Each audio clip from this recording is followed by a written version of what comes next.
वो एजेंडा वही है कि अब आज़ाद कश्मीर की बारी है और ये बार बार कह चुके हैं वो। और मैं इस बात का कायल हूँ वाकई कि मोदी जो कहता है वो करता है। ऐसा नहीं है कि मोदी ने जो कहा नहीं कहा हो, जो कहा उस पर अमल ना किया हो।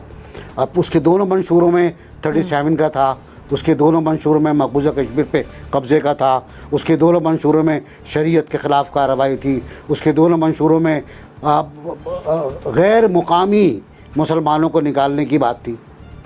तो वो कर रहे हैं ना वो। और अब आज़ाद कश्मीर का भी कि पूरा कश्मीर हमारा है, पूरा कश्मीर हमारा है, तो वो आज़ाद कश्मीर को टारगेट करने की कोशिश कर रहा है। और ये छोटी मोटी जो आप देख रही हैं सूरत हाल, ये एक पूरी चेन है जो एक बिग पिक्चर की तरह आपको लेके जाएगी। तो ज़ाहिर हम तैयार हैं, हमारी फ़ौज भी तैयार है, हमारे आवाम को भी तैयार होना पड़ेगा। एक कोरोना वोरोना से निकल जाएं और निकल जाना चाहिए हमको, हमारे मौलवियों को चाहिए वो दुआ करें इसके लिए, फूंक फूंक भी मारें और दवा भी करें। एक बार उन्होंने तवक्कुल की बात की थी, तो तवक्कुल वही है कि आप ऊँट को रस्सी से बांध दें फिर अल्लाह पे छोड़ दें।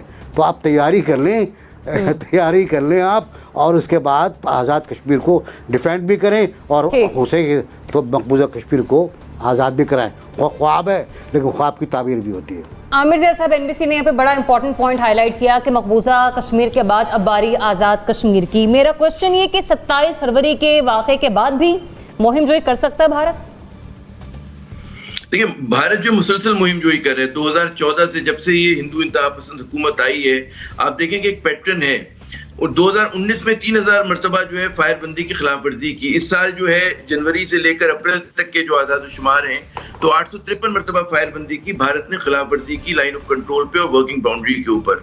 तो ये एक पैटर्न है। मोदी ने किया क्या है? मोदी ने काम ये किया है कि जनाब जो एक स्टेटस को था पाकिस्तान और भारत के दरमियान कश्मीर के ऊपर, उसने उसको तोड़ दिया और अपने तई उसने कश्मीर का मसला भी हल कर लिया है कि जनाब जैसा कि बता रहे थे नासिर साहब के इनेक्स कर लिया। और अब उनको जो है अपने फैसले के कॉन्सिक्वेंसेस को, उसका जो कि फॉल आउट है उसको मैनेज करना है, जो कि वो कर रहे हैं। और उनके जो प्लान है बिल्कुल सबके सामने कि जी वो 2-4 बरस में वहां पे डेमोग्राफिक चेंजेस इतने ज्यादा लेकर आ जाएंगे कि वो जो मुस्लिम अक्सरियत है मुस्लिम अकलियत में तब्दील हो जाएगी और उनकी गिरफ्त जो है वो बहुत मजबूत हो जाएगी। तो सब कश्मीरी मुजाहिदीन के लिए, कश्मीरियों के लिए, हुर्रियत के लिए और पाकिस्तान के लिए जो है वक्त से के साथ हमारी दौड़ है। हम अगर इसी तरह जिस तरह अभी हम हाथ पर हाथ धर के बैठे हैं और भारत की गैर रिवायती सियासत का मुकाबला रिवायती सिफारतकारी से कर रहे हैं, तो हम बिल्कुल किसी भी तरह से कामयाब नहीं हो सकते। हमें भारत ने उसको तोड़ दिया, टेम्पलेट को तोड़ दिया है, तो हमें भी कोई इनोवेटिव थिंकिंग करनी चाहिए। और उसके लिए जाहिर है कि अगर उधर से ब्रिंकमैनशिप हो रही हो, उधर से मुहिम जोई हो रही हो और उधर से एक आदमी बुली कर रहा हो, तो आपका भी जो जवाब होता है अपनी ताकत के मुताबिक आप करते हैं और इसके अलावा कोई चारा नहीं है। कहीं मैंने पढ़ा था कि जी आप आखिरी मुकाबले को गैर मुय्यना मुद्दत तक के लिए कहते हैं ना पीछे नहीं धकेल सकते, कभी ना कभी तो करना होगा। या तो हम ये तय कर लें कि जी हमने कश्मीर दे दिया और हमने बिल्कुल उसके ऊपर बात कर ली, तो या तो ये आपका ये रवैया हो, जो कि ऐसा नहीं है, खुदा का शुक्र है हमारा, क्योंकि पाकिस्तान के हुक्मरान कुछ भी सोचे, जैसे नवाज शरीफ साहब सोचा करते थे लेकिन उनकी दाल नहीं गली, तो कुछ भी सोचे तो हमारे अवाम जो है, हमारी जो कलेक्टिव एक शऊर है वो कश्मीर के साथ है, हर पाकिस्तानी का, हमारे हर फौजी अफसर का, हमारे हर सिपाही का। तो उस हवाले से हम लोग खड़े होंगे बिल्कुल। लेकिन बात ये कि क्या हमारे हुक्मरान जिन्हें फैसला करना है वो मजबूत फैसले कर सकते हैं? वो जिस तरह मोदी ने कहते हैं हर बार इमरान खान उसको कहते हैं जी हिटलर है, हिटलर है, तो एक सामने चर्चा लाना चाहिए कि जो उस हिटलर का जवाब दे सके। हम अगर सिर्फ तकरीर करके हम समझते अच्छी तकरीर की, बहुत अच्छी तकरीर की जी, हम तालियां बजाई, हमने सब कुछ है, लेकिन तकरीर से कोई फर्क नहीं पड़ता। और ये जो रिपोर्ट्स आई हैं इससे भी भारत की सेहत पे कोई फर्क नहीं पड़ता। तो ऐसे कि थोड़ा सा वो है ना कि बदनाम अगर नहीं होंगे तो क्या नाम ना होगा, तो उनका नाम हो रहा है। आप जब तक उसके खिलाफ मतलब है उनको आंच महसूस होनी चाहिए, अपने फैसले की गरमाइश महसूस होनी चाहिए, उसके लिए यकीनन। और एक जो इमरान खान साहब को सोचना चाहिए, जो आपने कहा है कि आजाद कश्मीर के लोग मकबूजा कश्मीर के लोगों की मदद नहीं कर सकते। क्यों नहीं कर सकते? एक कौम है, एक नस्ल है, एक खून है। तो आपको इस तरह का एक अपोलोजेटिक रवैया खत्म करना होगा।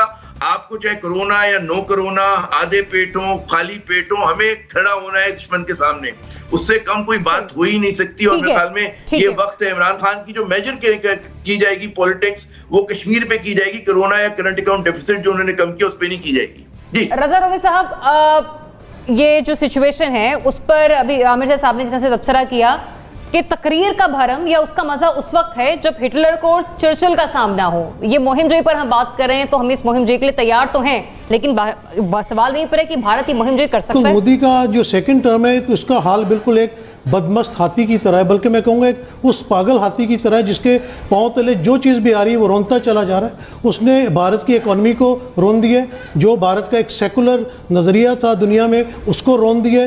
तो ये उसके तो बस उसको सिर्फ सुबह उठता है तो उसको पाकिस्तान का एक खौफ नज़र आता है। और आमिर ज़िया साहब ने तो इस वक्त जिस तरह बातें की इन्होंने तो मेरा भी खून गरमा दिया है। बिल्कुल होना ये चाहिए कि अगर वो कोई मुहिम जोई करना चाहता है तो हमें सिर्फ उसका ईंट का जवाब पत्थर से नहीं देना चाहिए, हमें एक ईंट का जवाब 2 ईंटों के साथ देना चाहिए। हम जिस तरह 27 फरवरी को एक उनको सरप्राइज़ दे चुके हैं, अब ये जो छोटी मोटी झड़प है, अगर हमारी अफवाज जो है वो एक जंग की पूरी तैयारी करती है और हमारी अफवाज पाकिस्तान जो है वो पूरी कैपेबल है इनको जवाब देने की और उनकी स्ट्रेटजी भी वो बेहतर समझते हैं, लेकिन अब हम भी ये समझते हैं कि इनको एक ऐसा मुंह तोड़ जवाब भारत को देना चाहिए ताकि उनकी नस्लें याद रखें। क्योंकि ये जो हमारे कश्मीरी भाई है, ये टुक टुक छोटी सी फायरिंग होती है, 2 मर गए, 4 शहीद हो गए, हमारे फौजी शहीद हो गए। अब इस चीज़ को पाकिस्तान जो एक नरमी वाला रवैया दिखाता है कि जब वो कोई हरकत करते हैं हम उसका मुंह तोड़ जवाब देते हैं, लेकिन मेरे ख्याल से तो अब इस तरह का मुंह तोड़ जवाब देना चाहिए कि उसकी हिम्मत ना हो कि ये रोज़ाना की जो LOC को ऊपर फायरिंग करता है और गरीब और मासूम शहरियों की जानें लेता है, तो वो मुहिम जोई की तो हर वक्त कोशिश करता है क्योंकि उसमें एक